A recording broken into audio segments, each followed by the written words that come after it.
Take দুনিয়ায় ফের উত্তেজনা। মোবাইল ক্যামেরার বাজারে নতুন ইতিহাস গড়তে সনি নিয়ে আসছে 200 মেগাপিক্সেলের বিশাল ক্যামেরা সেন্সর।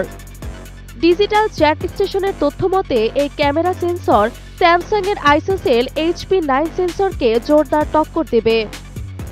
স্যামসাং তাদের গ্যালাক্সি S25 আলট্রা এবং ভিভো X200 প্রোতে 200 মেগাপিক্সেলের আইসোসেল HP9 সেন্সর ব্যবহার করেছে।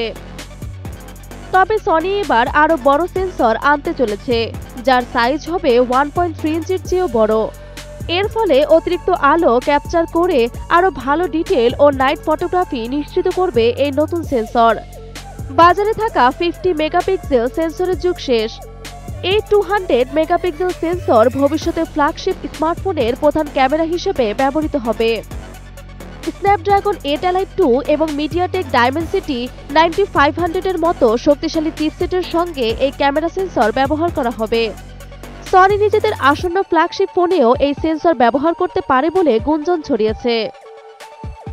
স্যামসাং তাদের সেন্সরে 4x ইন সেন্সর জুম এবং ইন-টু-ইন্ট AI রেমোজিক প্রযুক্তি ব্যবহার করেছে, যা দ্রুত প্রসেসিং, উন্নত ডিটেল ও দ্রুত শাটার স্পিড নিশ্চিত করবে।